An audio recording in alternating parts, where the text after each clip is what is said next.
This episode of On the Beat is brought to you by Ingles. Shop online with Ingles Curbside Pickup. New curbside stores opening every week.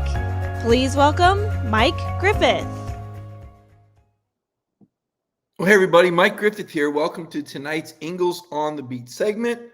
And really excited tonight. My guest is going to be John Clay. He's a longtime friend and an outstanding columnist for the Lexington Herald-Leader. I think John Clay is absolutely one of the best in the business. And I think you're going to enjoy John's commentary tonight during the second half of tonight's show. But first half, we got a number one team we got to talk about, and we met with Kirby Smart today over there at Bessemer Heritage Hall. I'll tell you what, I have not seen Kirby Smart this relaxed all season long. I mean, this is a coach right now who absolutely has both hands on the steering wheel, complete control, complete comfort level. There's no pressure there. The sense of urgency happens during practice every day. This is just how Georgia does business. The fact that the Bulldogs are number one doesn't change anything whatsoever in Athens. If anything, I think the focus and intensity, if it was possible, is dialed up because Georgia knows what's coming up Saturday at 3:30 p.m. between the hedges. They remember last year's game against the Kentucky Wildcats. Now, guys like me will throw out their basketball school. Probably a lot of you fans, we look at Kentucky, don't think of them in the same light that we used to think of Alabama, perhaps, or maybe even LSU. They just destroyed a very talented LSU team. Now, LSU's not playing great, but Kentucky will physically destroy you. And Georgia knows what kind of fight that they're going to be in for against the Wildcats. They mixed it up last year in Lexington. Remember, 14-3 last year in an absolute dogfight. And I don't think the Bulldogs want to go down that road again. You saw they opened as a 24.5-point favorite. The odds may be at 22.5, but still, lots expected from Georgia. Bulldogs team has been playing really well, a lot of execution. But as Kirby Smart talked about today, and he's told his players, look, a couple of those red zone trips for Auburn, that can be a different game. So Georgia recognizes you don't just roll the ball on the field. You got to do more than show up. You've got to execute. You got to play tough. And they know that's going to be the case. Now they're going to be between the hedges, and they're going to bring about 92,000 of their friends with them. And that place is going to be deafening on Saturday at 3:30 for that CBS game. Now we can talk about game day coming to Athens, SEC Nation, all those things are not going to distract Georgia. Georgia was here 2 weeks ago. They had Arkansas coming in. All the bells and whistles did nothing to take the Bulldogs' focus away. Georgia is accustomed to operating in the spotlight. And I know people are going to ask, well, now they're number one. Is there any extra? Listen, and I wrote this at the beginning of the year. Kirby Smart's Georgia program has been preseason top 5 4 straight years. All right. The only games since 2017 where Georgia wasn't in contention for the national title came last season after they lost to Florida. That was the only time that Georgia lost control of their destiny in terms of playing games with potential national championship implications. Business as usual. That's all this is. Georgia in the spotlight, playing to maintain a chance to win a national championship. And Kentucky's the team that's coming in. Now, earlier today, Kirby Smart did update us on those injuries. I want to start there. I'll start with Christopher Smith, and we'll talk about quarterbacks in a minute and kind of tell me you don't know anything about Georgia without telling me you don't know anything about Georgia commentary here. But let's start out with Christopher Smith, the safety. He popped his shoulder out. That's typically a subluxation. They were able to pop that shoulder back in. Remember, Kirby said that Smith put his pads back on and thought he might be able to go in the game. He did not go back in the game. Right now, Kirby's saying that it sounds questionable maybe. Typically a 1-week injury. Do we see Smith against the Kentucky Wildcats, or do we maybe wait another 2 weeks and see him in Jacksonville? Remember, you have a bye week after Kentucky. I tend to think that Smith will be one of these guys maybe available in an emergency situation. My guess is they would hold him out if they can. Jamari Salyer, there was no swelling on that ankle. Remember, he went down to the field. Everybody was going, oh, my gosh, that's your best offensive lineman. He's laying down there. I feel okay. It didn't even swell up. So that's good news. Jamari felt like maybe he could go back in the game. Kirby said nope, kept him out, kept Broderick Jones in. Incredibly valuable reps for Broderick Jones against the Auburn Tigers. Receiver Marcus Rosemy-Jacksaint, ankle injury. Could he have gone last Saturday if needed? Probably, Kirby says. Sounds probable for this game, but my goodness, A.D. Mitchell, what a great job he's doing over there. And if Rosemy-Jacksaint's healthy, does he replace A.D. Mitchell over there at the exit as a starter? I'm not so sure. A.D. Mitchell played pretty well. And I'd say the same thing for Jermaine Burton. I know a lot of people just fall down on the ground and talk about how great he is, but the guy has been injury prone, and Ladd McConkey was unbelievable there. Remember Burton was dealing with a groin, apparently. Earlier it was an ankle. We saw a hyperextended knee. Will he be back? Not sure this week. I would think Burton may try to go, but again, if you can give him that extra week off and wait until the 30th when you play Florida, why not give him that extra week off? So let's call him questionable for now. Same thing with Arian Smith, the shin issue. Arian Smith, 20 snaps in 2 years, track guy, right? Track guy. And we talked about it. Wanted to run track in the spring, and that's great. But track shape is not football shape, and it's hard to just jump in and be ready. We'll see if Arian Smith is back this week, how much of a contribution. Only halfway through the year. So there's still plenty of time for Arian Smith to do more. Dominic Blaylock, the hamstring. When I saw Blaylock run at practice a week ago, it just didn't look good. It didn't. So I don't know when he'll be back, if he'll be back this season. If he does come back, what's his efficiency? I'm just not sure. Of course, we know Pickens is out, but we know Pickens has targeted Florida. And when we saw Pickens, he looked good. Kenny McIntosh had the hamstring injury. Kirby said it wasn't necessarily a pull. It was more tight. He called it a pull before, but today he clarified. Sounds like Kenny Mack could be back out for the Wildcats. And Amir Speed, the ankle injury that he suffered last week in practice, didn't sound like he was going to be back this week, but you never know. We'll wait and see. We did see Tyke Smith play last week. I think you'll see more of him. He'll be competing for snaps with Latavius Brini. Remember, Brini can also play safety now. We'll see what happens at that position with Brini and Dan Jackson as they both look for the potential to replace Chris Smith.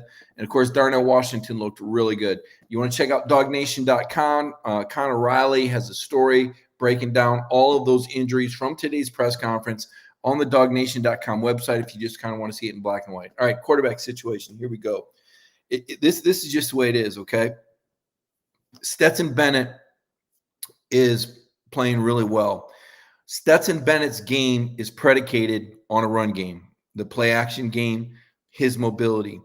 Stetson's not a guy that's going to drop back and pick teams apart like JT Daniels. Stetson's not a guy that's going to go to the line of scrimmage and make the same sort of read as JT. He doesn't have the field vision that JT has, and he certainly does not have the arm talent.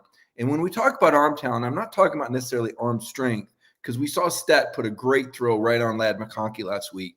We're talking about those intermediate routes, okay? For a basketball analogy, it's the guy that hits the tough two, right? But those intermediate routes are what make and break a quarterback. It's why JT Daniels is 16 of 18 on third downs. 16 of 18 and 9 of his last 9, all right? JT puts this offense on a completely another level. Now, Stetson is a guy with the mobility that can create some problems, but it's night and day.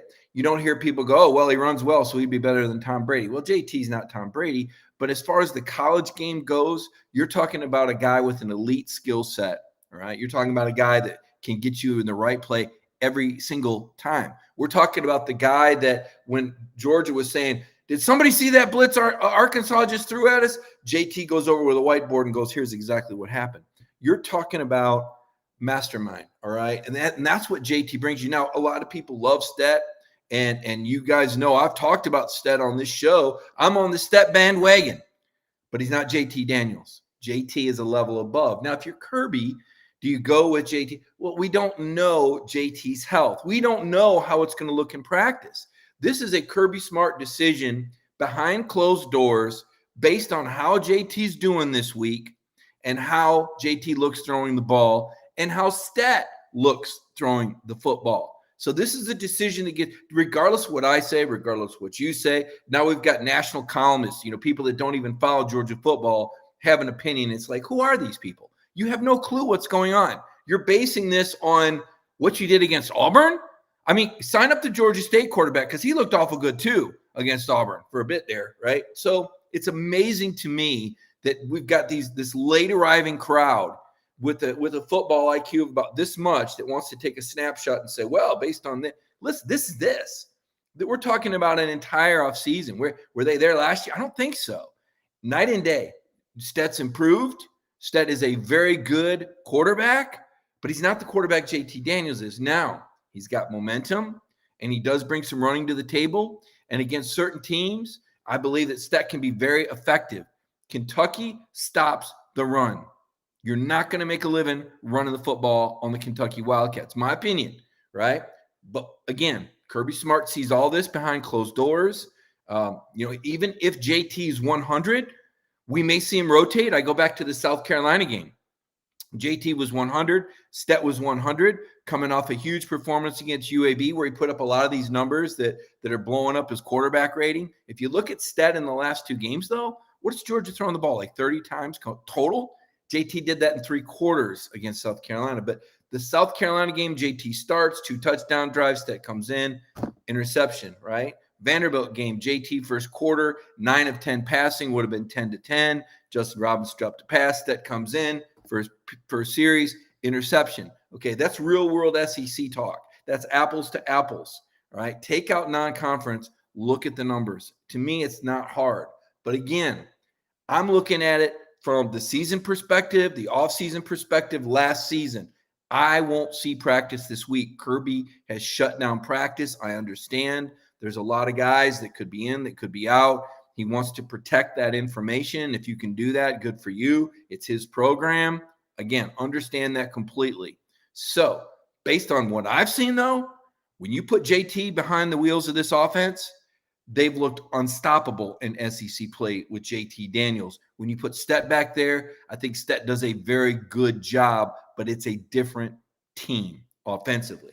Eric Zeier was asked about it last week. Eric Zeier said he thinks you need JT Daniels to win a championship. However, he wants to see Stetson keep improving and eliminate that whoops throw. We didn't really see that whoops throw against Auburn. We saw Arkansas drop a pick, and we saw picks against Vandy and South Carolina. But again, the quarterback thing is being talked about by the national media, a potential distraction, a potential quarterback controversy. That's what a lot of these guys thrive on. They want to see that. This is the divisive oh my goodness, Georgia has a quarterback controversy. My answer is no, they don't.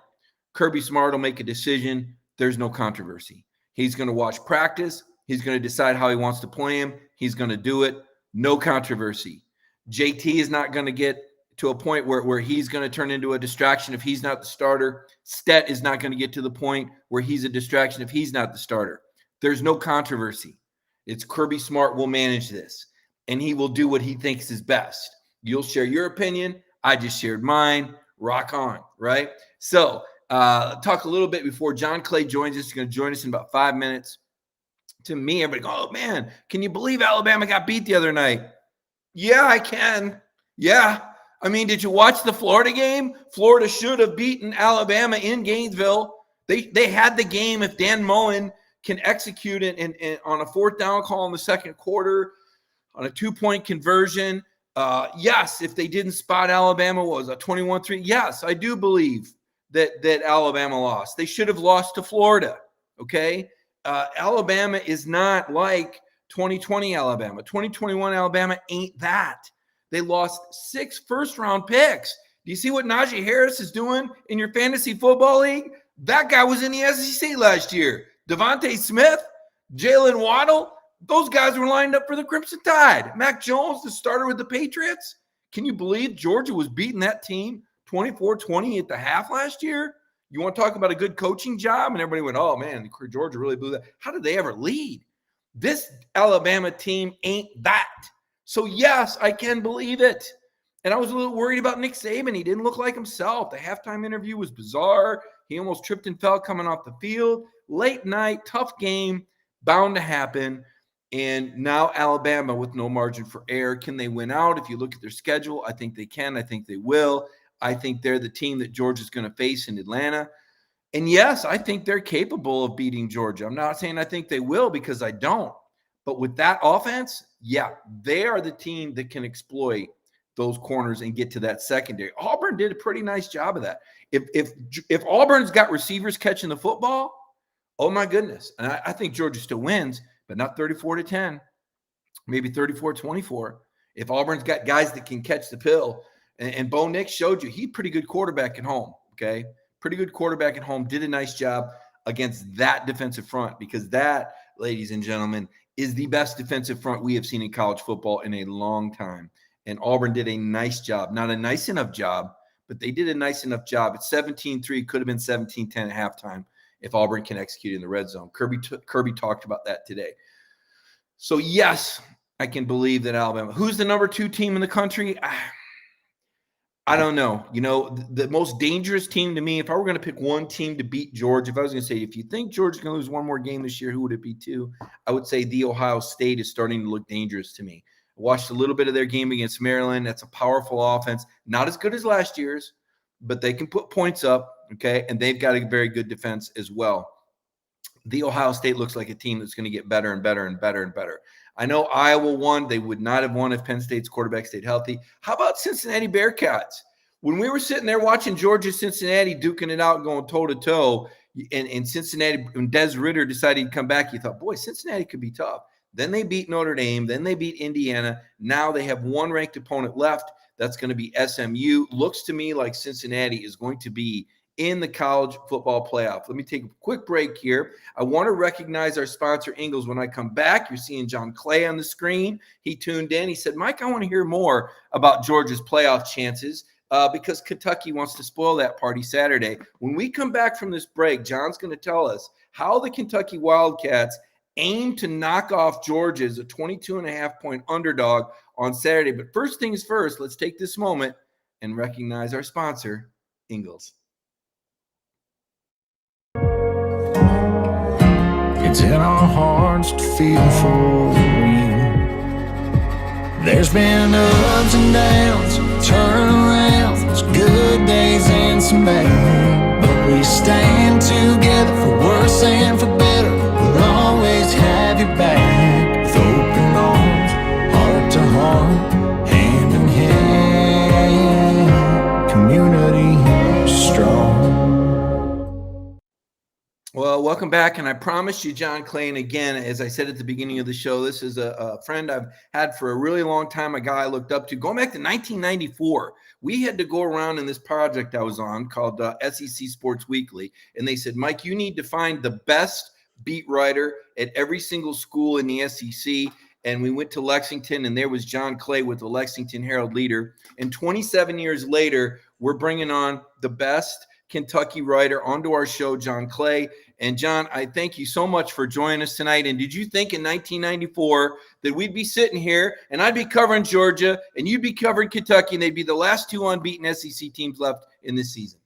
No, 1994, Mike, when I was working for your publication, all I was thinking about, those were some pretty late Saturday nights to get back after writing my story for the newspaper and then writing for your publication. But yeah, that was a lot of fun back then. But no, I didn't think we'd be at this point. No, it was a long time ago. It was a long time ago. It was good times. Kentucky was a basketball school. Back then, Kentucky was beating Georgia in basketball, and nobody was even thinking about Kentucky in football.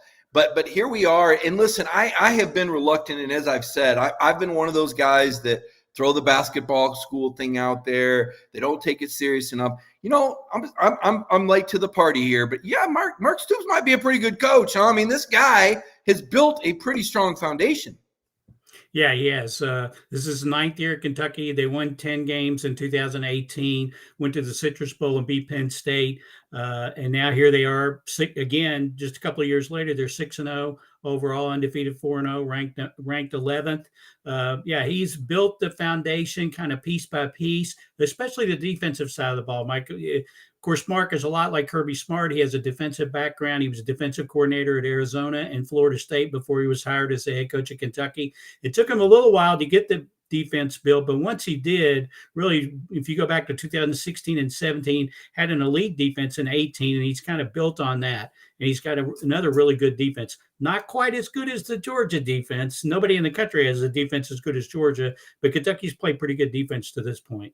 You know, you bring up 2018, and I think about that day at Kroger Field and the de facto SEC East Division title game. And I remember DeAndre Swift breaking. Georgia doesn't have a running back like DeAndre Swift right now. The offense looks good, but it's not about the same power game. It's more of a finesse team that can hurt you, more of a spread now. Todd Monken with the pro-style spread with the air raid concepts. Defensively, probably a little better. How does this Kentucky team compare? I know you mentioned the defense is really good, but they don't have that elite runner. Or is Rodriguez that elite runner that we saw Kentucky have in 2018? Yeah, he's a lot like Benny Snell, who they had. In fact, when Chris came here early on, they called him the mini Benny because he had that same sort of style. The difference between this Kentucky team and that Kentucky team is on offense. New offensive coordinator this year in Liam Cohen, who came from the Los Angeles Rams, where he was assistant quarterbacks coach. He brought with him that Sean McVay offense. It's got a run foundation to it, but a lot of play action. They used the tight end, although not quite as much as we would have expected, but a lot of play action, a lot of deep shots with quarterback Will Levis, who has a strong arm. He's a transfer from Penn State. That's probably the biggest difference. They have some really good players on defense, but they don't have a Josh Allen on defense like they had 2018, who was the number 7 overall pick in the draft. But they do have some good players on defense. They're a little beat up right now. That's a little concern on the defensive side of the ball. Mark Stoops announced today that Octavius Oxendine, starter at defensive tackle, is out for the year. Marquand McCall, their nose guard, missed the game last week. It doesn't look like he's going to be available this week. So they're a little beat up on the defensive side of the ball. But back to your original question, the big difference is offense. They're more balanced. They throw the ball a little more than they did in 18. That's probably the biggest difference between the Kentucky-Georgia game back then and the Kentucky-Georgia game we're likely to see on Saturday. John Clay, always learn something when I talk with you, John. Nothing's changed in 27 years. You know, I think about Kentucky and their chances for an upset in this game, and it all starts with the line of scrimmage. You mentioned those 2 key defensive linemen being out. If Georgia can run the ball effectively, turn the lights out, but still, they've got good linebackers. It's a salty group. They did a decent job against a really talented LSU team. And I'll tell you, the biggest compliment to me was in the first quarter, might have been the first quarter, when LSU has a 4th down and Ed O is going for it. And I'm going, what in the world? Panic button time? But it was almost as if he knew he better get on the board against those Wildcats early. Yeah, I mean, yeah. They have a DeAndre Square, a linebacker, as a senior. He had a big sack on the first series. The strip sack, Kentucky recovered, went down and scored. The Jacquez Jones, who is a transfer from Ole Miss, is the other starting linebacker. Their secondary, again, they don't have a real standout in the secondary, but they got a lot of experience back there. And on the defensive line, Josh Paschal's had a heck of a season so far. He's another guy with a lot of experience. On the flip side of the offense, you know, the big question is, are they going to be able to move the ball on Georgia, which no team has done to this point? They're going to have to get a big game out of Will Levis. Like I mentioned, the transfer from Penn State at quarterback. Another difference probably between 18 and should be a factor on Saturday is Wan'Dale Robinson, who's another transfer from Nebraska. He's a local kid from Central Kentucky. He came back to Kentucky. He's had an excellent season so far. He started off with 3 straight 100-yard receiving games. He had a 41-yard touchdown against Florida. He's caught another touchdown pass on Saturday. If Kentucky's going to be able to move the ball at all, Wan'Dale Robinson's going to have to be a factor on Saturday. And then there's an offensive lineman from LSU. I mean, Kirby talked a lot about the offensive line, John. How good are these guys? I think they returned, 3 starters from last year's team? Yeah, Darian Kennard, who's their right tackle, is one of the best offensive tackles in the country. They were originally going to play him at left tackle, give him some experience on the left side going into the NFL draft next year. But then they got Dare Rosenthal, a transfer from LSU. He had experience playing left tackle. They liked the way he looked in the preseason camp, so they kept him at kept Darian Kennard at right tackle. Dare Rosenthal starts at left tackle. But really the key to the offensive line so far has been Luke Fortner, who played guard up until this point. But when Drake Jackson graduated, and he kind of been that glue guy on the offensive line, they moved Luke to center, and he's done a heck of a job. They got a lot of yards on Ole Miss right up the middle because of Luke's blocking. He's been kind of, like I said, the glue guy, kind of the anchor of that offensive line. But they've been strong the last few years on the offensive line. It goes back to John Schlarman, the late John Schlarman, former UK player who was the offensive line coach who passed away after a battle with cancer last year. Eric Wolford came over from South Carolina to be the offensive line coach. He's a Youngstown guy, just like Mark Stoops from Youngstown. And the transition actually has been pretty smooth so far with Coach Wolford on the offensive line. So that's a definite strength of this team. You're right. We're talking with John Clay. He's a columnist with the Lexington Herald-Leader. He sounds a lot like a beat writer, but he's a talented enough guy that he writes columns and opinions on everything. But obviously, John, very skilled at knowing his Kentucky depth chart and the keys to this team. And I'll be honest, John, I was kind of sleeping on this team earlier because I saw them beat Missouri. I was like, yeah, all right, they beat Missouri, by a touchdown. I mean, what's Missouri? And then we all saw Randy Sanders in UT Chattanooga. I'm thinking Randy Sanders, he was the offensive coordinator at Tennessee. Now he's got UT Chattanooga. He's got Kentucky on the ropes, 28-23, and then kind of a ho-hum 16-10 win over South Carolina. Now they beat the Gators. We'll talk about that in a minute. But what happened in that sleepy 3-game stretch? I mean, this is the number 11 team in the country, and they're playing Missouri and UT Chattanooga and South Carolina in a touchdown? What happened? Yeah, part of the problem in those back then was turnovers. Kentucky had a problem hanging on to the football, and they weren't creating any turnovers. Through those games leading up to the Florida game, they were -9 in turnover margin. They turned it over 11 times. They've done a better job of that the last 2 games. They only turned it over once against Florida and did not turn over at all against LSU, and they came up with 1 turnover, like I mentioned, the strip sack by DeAndre Square. That was their biggest problem early on. They didn't take Chattanooga seriously enough. And that showed in that game. In South Carolina, defensively they played well. Offensively, they didn't play all that well. They didn't play all that well offensively against Florida either. They only had 224 yards of total offense. But that was a big win to beat Florida. But yeah, through that stretch, barely survived Missouri. Lackluster effort against Chattanooga, and then able to beat South Carolina on the road, but not as convincingly as you would hope against a team like South Carolina. No doubt. Was crowd noise a factor in that South Carolina, John? That would have been their first true road test, right? It could have been, and that's a good point. I mean, they had some guys on this team who'd never been on the road in the SEC with a full house before. You had a quarterback, and Will Levis, that was his first road start.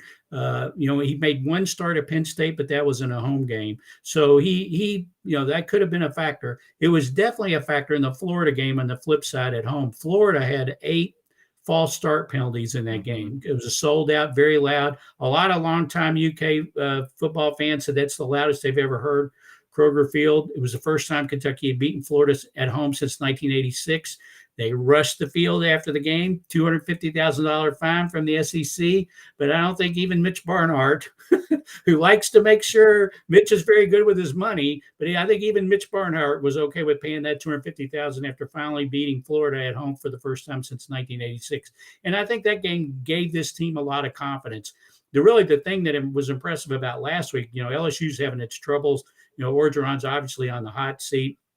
But Kentucky, they didn't have a letdown. They just, Mark Stoops said early in the week, we're going to keep our foot on the gas. And they showed that Saturday against LSU. And I thought that was a sign of maturity for this team and for this program. They didn't get their head in the clouds over beating Florida. They came back with a really solid effort against LSU. Yeah, and I'll admit, I was wrong. That was one game. I thought LSU was, backs to the wall. I thought the talent would come. And you're right. Kentucky showed up and put their foot down and didn't give LSU any breathing room. Dominated that game. So it was, for those watching the on Ingles on the Beat show tonight, we're talking with John Clay, he's a columnist, covers Kentucky football. John's been doing it a long time. Where does this, and I know this, neither one of us are coaches, so we can avoid the coach speak. We don't have to wait until after the season to give an opinion on where we think this team ranks. But how good is this Kentucky team compared with others that Stoops has had? It's hard for me to say it's as good as the 2018 team, but they are 6-0. This is the first time Kentucky's been 4-0 in the SEC since 1977. So we'll see. I think it's a little more mature than that 2018 team. Like I mentioned, it doesn't have a Josh Allen. Chris Rodriguez has been really good. I'm not sure he's quite as good as Benny Snell, but he's been really good. They had Lynn Bowden on that team in 2018 as well. Wan'Dale Robinson is kind of like a Lynn Bowden type. So, it's hard for me to say that they're as good as the 10-win 2018 team, but they're certainly headed in that direction. The thing of it is, even, as you mentioned, they're a 22-point underdog against Georgia. So it's tough to pick them to beat Georgia. It's tough to pick anybody to beat Georgia. I think they're number one in the country for a reason. But then they have an off week next week. Then they go to Mississippi State. Now, Mark Stoops is 0-8 against Georgia. He's also never won in Starkville. So that'll be a big game. But after that, they get Tennessee. Obviously, Tennessee's playing a lot better, but they get Tennessee at home. They go to Vanderbilt. They get New Mexico State at home. Then they go to Louisville. I mean, this team could win 10. It could even win 11 games, even if it loses to Georgia on Saturday. It is at least put itself in a position to do that. We'll see if they can carry through on it. One of the things now, and Kirby Smart talked about this now, is the transfer portal and how the portal has affected college football. John, I think nationwide it's had kind of an evening effect, because as I look across the nation, and I'm not trying to water down Georgia's season, but I don't see a 2020 Alabama, I don't see a 2019 LSU, I don't see a 2018 Clemson out there. I don't see greatness outside of the state of this Georgia football program rises to that level. But I look around the landscape and I don't see a lot of greatness. I know that the Senior Bowl scout, Jim Nagy, great follow on Twitter, by the way, said, you look at the upperclassmen in the SEC, they're just not there for numbers wise compared to where it was. So I don't want to call it a down year in the SEC, because I don't think there is such a thing. But I don't think the teams are senior laden. And I think some are in the growth process and some we're kind of still figuring out. I kind of want you to do this for me, and I know you can do it off the top of your head. Kirby mentioned the transfers that Kentucky has. I think Kentucky, based on some of the names you've dropped in, Penn State, Ole Miss, LSU guy, it sounds to me like Kentucky really bolstered their roster in the portal. Who are those transfers now playing a major role for Kentucky? Where are they from again? Yeah, absolutely. Well, like I mentioned, Wan'Dale Robinson, wide receiver. They got him from Nebraska. He played 2 years in Nebraska. Mark did a pretty smart thing, which I think a lot of coaches are going to do with the way the transfer portal is. Kentucky recruited Wan'Dale Robinson really hard. He's a local kid from Frankfort, which is about 30 minutes outside of Lexington. In fact, he committed to Kentucky first and changed his commitment, went with Scott Frost in Nebraska. They kept up a good relationship with Wan'Dale and his family. They wished him luck. Said, we're sorry we didn't get you, but best of luck to you in Nebraska. And then after 2 years, Wan'Dale decided he wanted to come home. And part of the reason why he wanted to come home is because Liam Cohen is offensive coordinator. He was going to run more of a pro style offense. And they got Will Levis from Penn State because Liam Cohen had recruited Will Levis when he was at Maine, when he was the offensive coordinator at Maine before he went to the Los Angeles Rams. So he had a connection with Will Levis. Levis was number 2 quarterback at Penn State. I think he didn't believe he was going to beat out Sean Clifford there, so he came to Kentucky. Dare Rosenthal, he came to Kentucky, I think in large part because Kentucky got Kelvin Joseph, who was a defensive back from LSU, who transferred to Kentucky, played for UK last year, ended up as a second-round draft pick of the Dallas Cowboys. And when we talked to Dare, Kelvin had a good experience there, and I think that Dare knew something about the Kentucky program through that. Jacquez Jones, linebacker from Ole Miss, transferred here. He was Ole Miss's leading tackler last year, obviously on a horrible defense, but he was still their leading tackler. John Sumrall, UK's linebackers coach, he used to be an assistant at Ole Miss before he came. He played at UK before John came back to UK. He had a connection with Jacquez Jones as well. So I think you're going to see more of that. Coaches keeping good relationships with players, even if they go someplace else, even if they leave. And I think we're going to see a lot more of that. Mark has always been like that. One of the first guys when Mark got here that he recruited really hard was Damian Harris, who ended up going to Alabama. He was a running back from Richmond, just down the road from Lexington, recruited him really hard. He went to Alabama. Same thing with Jed Wills. He was an offensive tackle in Lexington. He went to Alabama. Mark both times wished him luck. Mark even told us that he kept texting back and forth, congratulating them on big games and when they were drafted in the NFL. And I think that was a smart move. And I think you see a lot of coaches doing that. I think that's what the smart coaches are going to do. They're not going to cry over they didn't get somebody. They're going to try and keep that relationship going. No doubt. We're going to see the proliferation of agents as well get involved. And they're the NIL agent today, but wink, wink, call me coach. He could be available. What kind of NIL deal do you got up there? in Lexington. I'm waiting for Kentucky to poach one of the Georgia players. I've seen Georgia guys, and I'll tell you, that's really hurt Georgia right now. They've got a deficiency in the secondary, and we look in, and we see a former safety Major Burns at LSU. We see a former Georgia safety Tyreek Stevenson at Miami. We see a former Georgia safety Otis Reese at Ole Miss. I mean, these are guys that right now, if you plugged them in, could be playing for Georgia right now and making this defense even better. We saw Demetrius Robertson, a wide receiver at Auburn. I don't know how much he'd have been on the field this year, but at Auburn, he's a starter. So Georgia's lost a ton of guys in the portal, and they've kind of beat the odds, John. It's interesting. I think I read where about 40% of the guys that go in the portal can emerge at the FBS level. That's less than half. And yet when we looked at the 14 from Georgia, all 14 that have transferred out over the last 2 or 3 years, all landed playing FBS level. So, yeah, Georgia's got a lot of talent. The flip side of that is holding it. I think Kentucky knows a thing or two about that. In basketball, yes. not that there's anything wrong with it. It's not like Kentucky fans need to apologize because they're known as a basketball powerhouse or dynamo. In fact, I said I was waiting to see a Georgia guy land there. You've got a guard, not an offensive guard, a point guard, Severe Wheeler, who is set to be the face of the Georgia program, stiff arms and says, no thanks. I'd rather be a backup or share time at Kentucky. That was one of the more remarkable transfer scenes I've ever seen. By the way, I'm only going to sneak in one basketball question because Georgia fans get mad about it. Some Georgia fans, not all. Some will go, wait, basketball. You're like, wait a minute, this is your school. We don't care. How is Severe Wheeler doing at Kentucky? We haven't got to see much of him yet, of course, but by all accounts from over here, he's doing well. That was a position of need for John Calipari. Point guard was not a good spot last year. They never could really settle on a point guard. Now you've got Severe, as you mentioned, coming in from Georgia, and a freshman in Ty Washington. They also had Davion Mintz come back. He's really for his 6th year. Last year he played as a grad transfer from Creighton. But he's more of he can play some point guard, but he's more off the ball. We'll see how it goes. The way Calipari's talked early on, he could see, Severe Wheeler and Ty splitting time at point guard. We'll see who takes that. I think one thing they want to make sure is that Severe Wheeler shoots the ball a little better than he did last year at Georgia. Severe told us that a lot of times he got caught late in the shot clock and he had to take the shot. That's why his shooting percentage fell down. It was funny. They had a camps during the summer. We were allowed to talk to like one player per camp. And when it was the time to talk to Severe Wheeler, some of us were waiting in this interview area, and Cal happened to walk by, and Cal said, "What are you guys waiting on?" And we said, "We're waiting on Severe." And he goes, "Oh, okay." And then as he was leaving jokingly, said, "Ask him about his shooting. Ask him about if he's been working on his shooting." So I think Severe knows the deal. And I'm sure he's been in the gym putting up a lot of shots this summer. Well, that was part of the problem here was he was not the gym rat that you would have thought he would have been. And he got stuck with the ball because he liked to dribble it around. Hey, listen, the guy's incredibly talented. He's an unbelievable personality. You're going to love Severe Wheeler. He was a great ambassador for Georgia while with the Bulldogs. I know Tom Crean really misses him, although Georgia's got a complete reload, 9 new guys.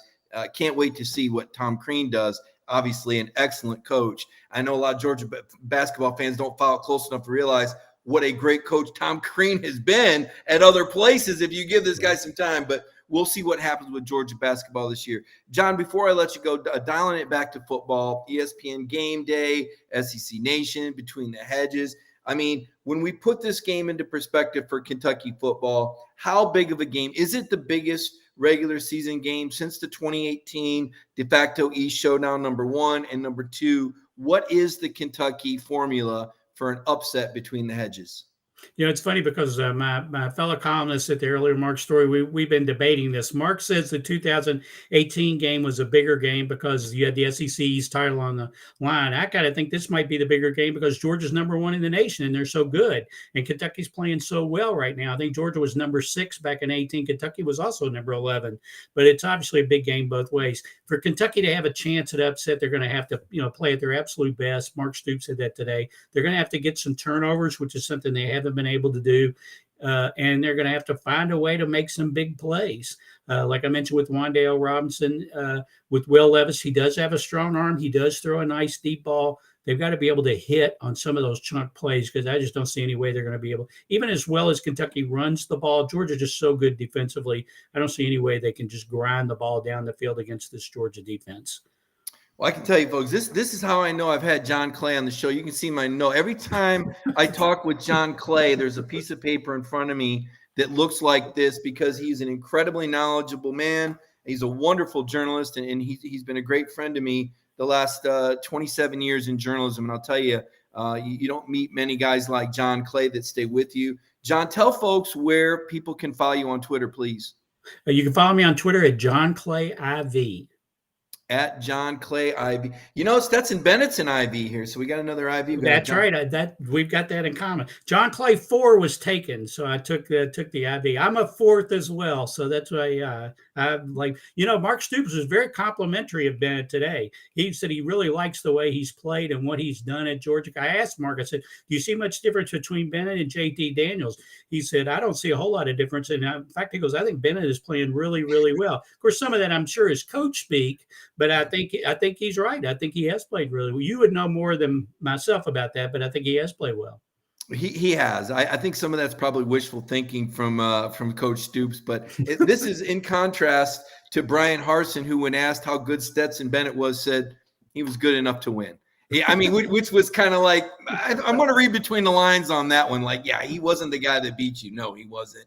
And JT Daniels is a guy, though, with some juice on the arm that absolutely paralyzes defenses. And a lot of what JT Daniels does is a lot what Jake Fromm did. Believe it or not, John, there's still some Georgia fans who are like, "Oh, Jake Fromm wasn't good." It's like, no, you don't understand.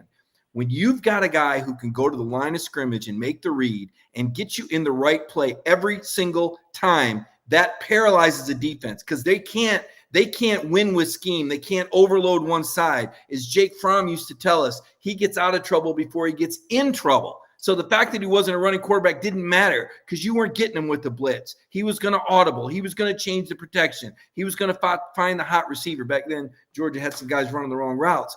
When you have a quarterback who can do what Jake Fromm did, what JT Daniels can do, defensive coaches like Mark Stoops absolutely hate it, because they can't change at the last minute and get in the right play.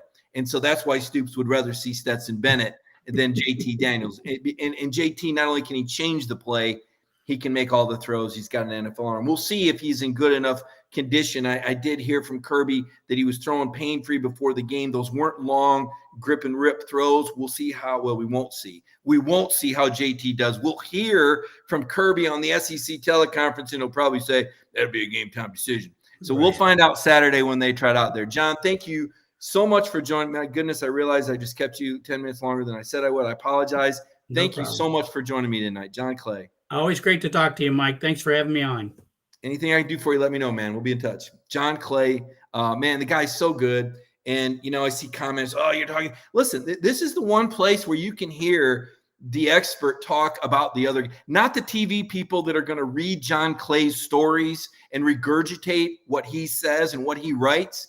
That's real-time Kentucky expertise, and that's what my Monday night show is about in season. I like to bring on the other beat writer. I like for you to know what's going on with the other team, what their agenda is, who their key players are, because you're going to be reading and hearing more about Kentucky from Kirby Smart all week long. Some of the things that I heard from John there that I wrote down, the Will Levis guy, strong arm, right? This is a guy who could give Georgia trouble downfield. It sounds like they have an offensive line that could be the best that Georgia's faced this year. We'll wait and see. Arkansas, we thought would be pretty good. I didn't think it was that good.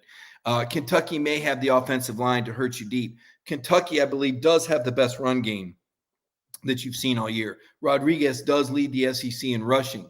Now you can look at that schedule, and I asked John, what happened against South Carolina, UT Chattanooga, these close games, Missouri, these weren't blowouts. They were turning the ball over, right? There's that turnover ratio. So right out the gate, one of the things I think about, how could Kentucky, contend or stay close to Georgia? Turnovers is the answer. It sounds like Kentucky's had a propensity for turnovers. To me, that's going to favor Georgia.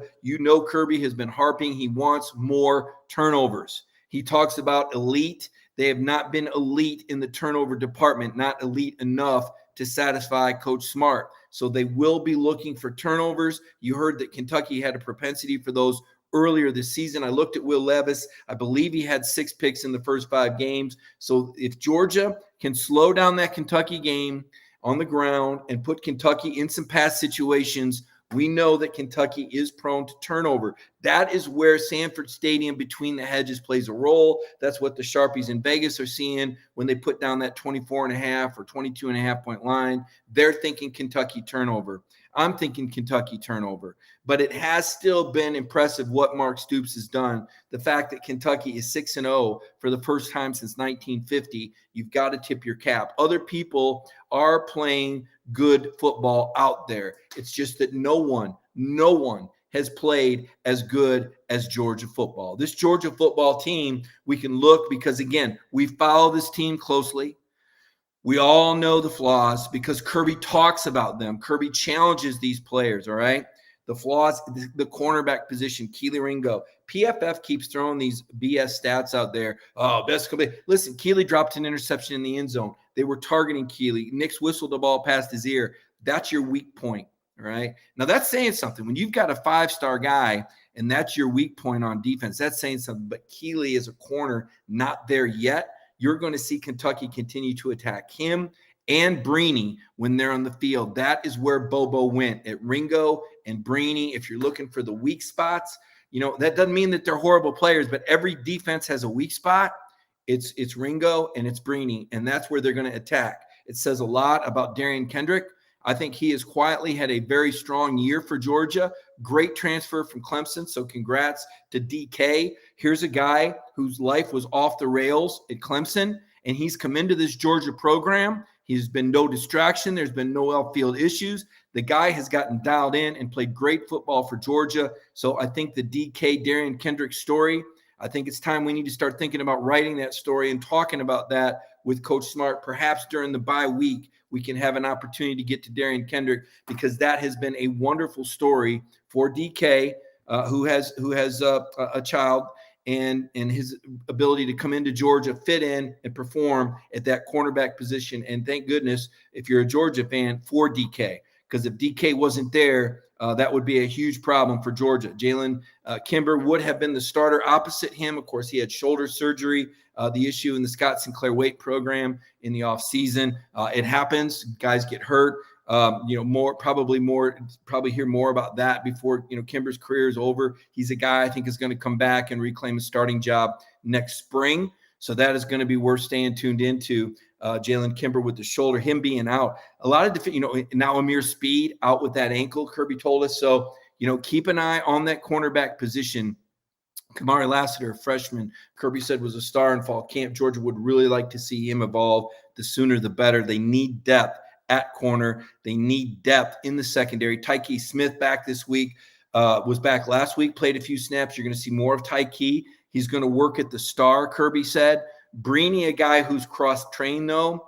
Brini not only will play the star, he will play safety as Georgia looks for answers behind Christopher Smith if Christopher unable to go. Kirby said, and I brought up at the start of the show, that this is an injury where he may be out another week, and then they might just wait until the Florida game. So, again, Connor Riley with a story about the injuries posted on DogNation.com. I did a story about number one I want to talk a little bit about before the show's over with.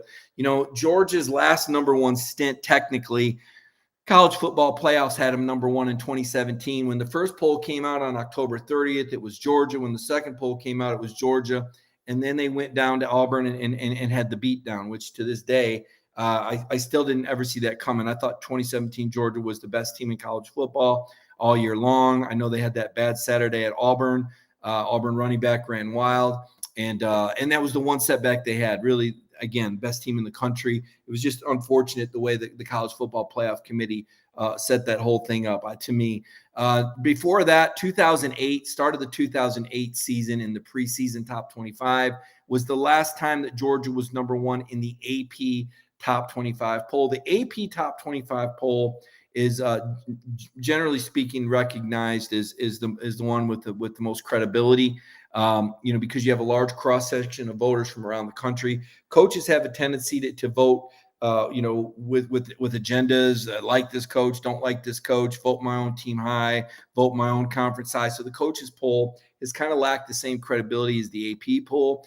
So we use the AP typically as our gauge. Last time Georgia number one preseason, number one Mark Richt 2018. And here's the thing, because we're going to talk in a minute ago. Last time Georgia was number one in season 1982. You go, well, what happened in 2008? It's not like they went out there and lost. It's not like they couldn't handle being number one. It's not like they weren't tough enough. They go out there and they beat Georgia Southern, and they just didn't win impressive enough for the pollsters. They won 45-21 with Matt Stafford, AJ Green, and Noshawn Marino, and they dropped.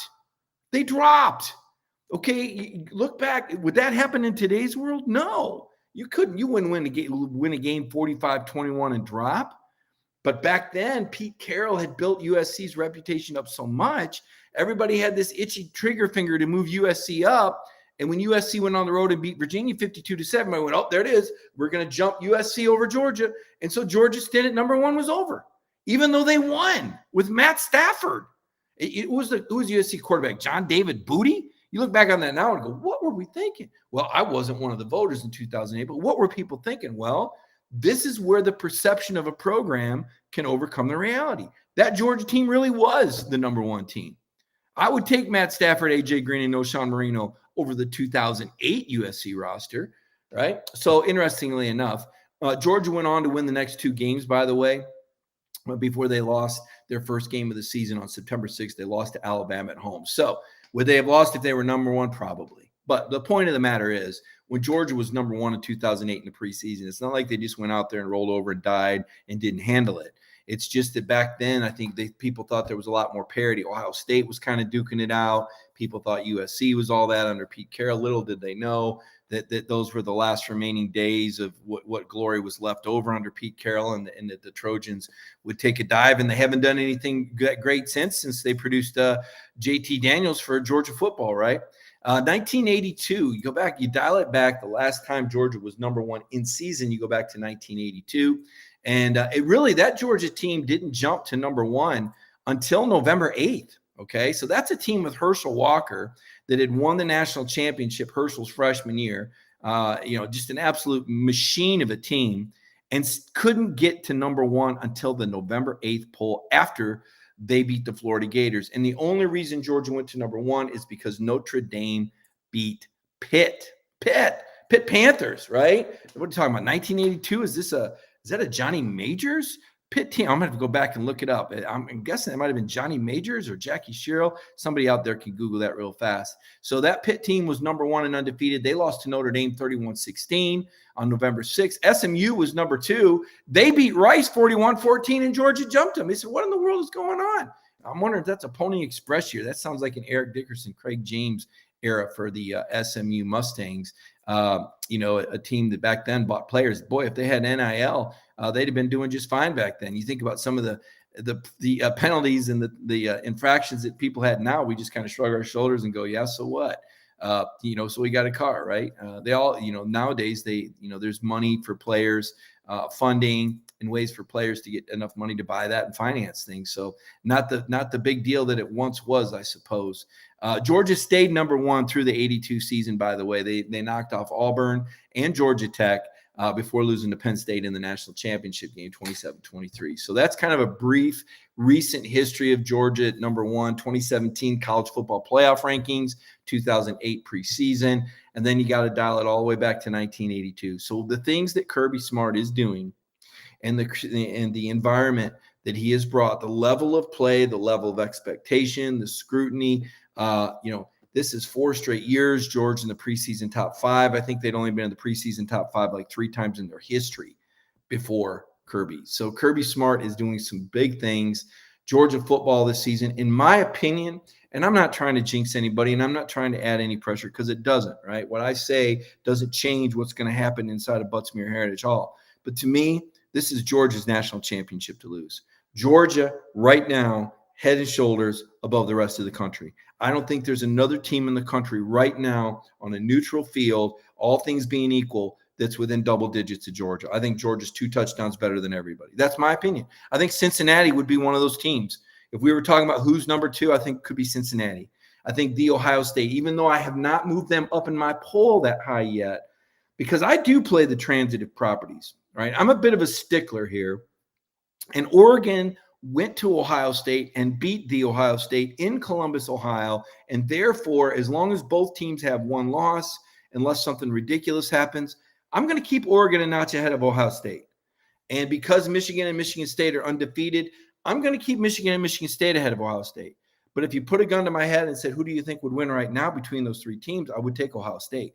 But in all fairness, and to me, everybody's different on how they vote, right? I can't just say, well, Texas A&M just beat Alabama, so I think they're one of the top 5 teams in the country. Saturday night they were, but they're not in the top 5 on my poll because I can't just pretend like they didn't just lose to Mississippi State and Arkansas. So for me, it's somewhere between who's the best and what do you deserve. And I like to give preference to those undefeated teams because as smart as I think I am, and I do like any other person that's done it 30 years and followed it closely, I think I've got a pretty good idea what's going on, but not to the extent that I'm going to overstep an undefeated team. I mean, who am I to say that Michigan or Michigan State won't beat Ohio State this year, right? There's past evidence that Ohio State has more talent, but I've covered Michigan State. I've seen Michigan State beat Urban Meyer at Ohio State when he had Ezekiel Elliott and Michael Thomas with their third-string quarterback. So I know what can happen, and just kind of explaining those polls. But dialing it back right now, the 4-team playoff, who do I think? I think we're going to see Georgia. I think we're going to see Cincinnati. I think we're going to see the Ohio State, and I think we're going to see Oklahoma. And I think we're going to see Georgia play either Cincinnati or Ohio State first, and then Oklahoma against the other. And I think we're going to see a Georgia Ohio State national championship game right now. That's what I think right now on this day. Now, things can change quickly. Injuries happen. Teams get hot. Teams emerge. Like I said, don't sleep on Alabama. That's a young team, and you saw what Nick Saban said. He told his guys, don't ever forget how this feels. There's a value to that. There's a value to that. They hadn't lost since 2019.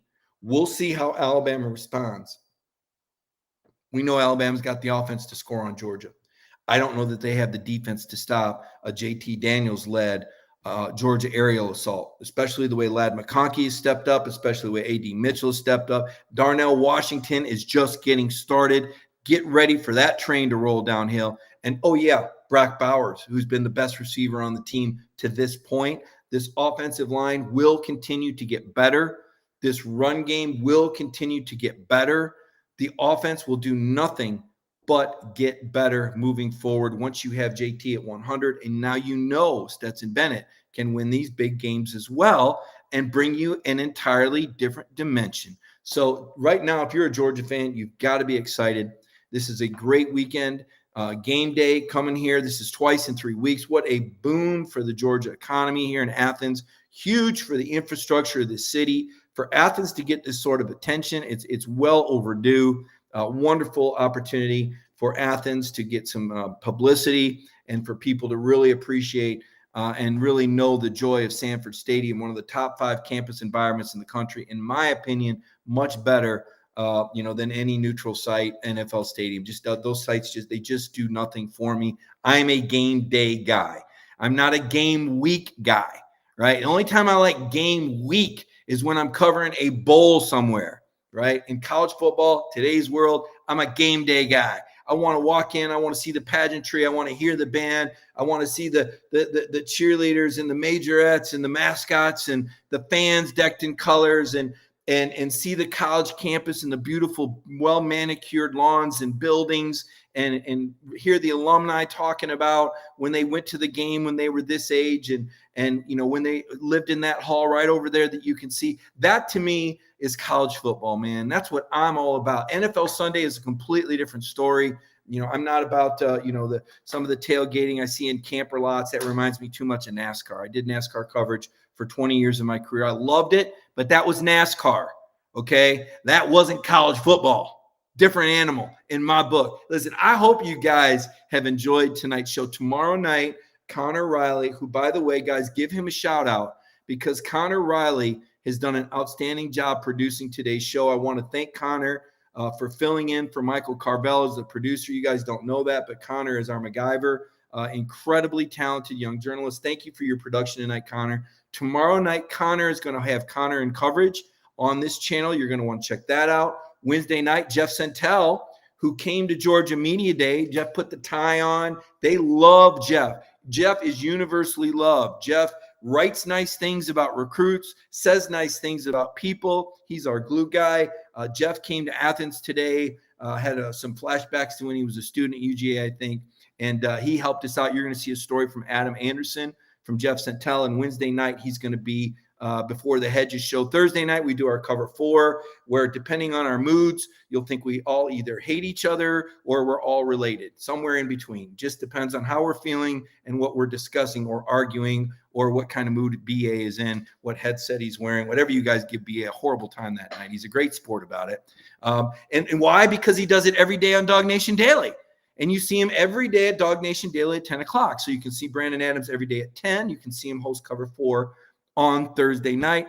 A side note from my programming, typically you see me on the Feinbaum Show Thursday at 5:15. This week, I'll be on Feinbaum Friday, 5 p.m. on stage from campus.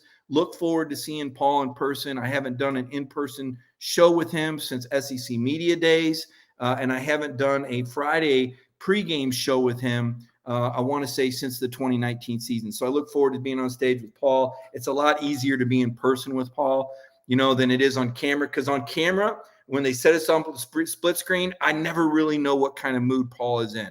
I really don't know what is he going to open the floor for me to just talk, or is he going to back me into a corner and ask me to come out swinging? I never know. In person, I have a little bit better of a vibe, and I'm a little bit more comfortable in person than I am split screen, because I don't know where. So anyway, it's going to be a great week. It's exciting to cover a number 1 team. I hope you all enjoy watching this number 1. Enjoy the ride. Don't worry about the end of it. I know we're going to discuss it. Don't worry about that. But right now, just enjoy knowing that the team you follow, the Georgia Bulldogs, is considered the number 1 team in the country, and that is unanimous. Everyone have a wonderful week, and we'll talk to you later.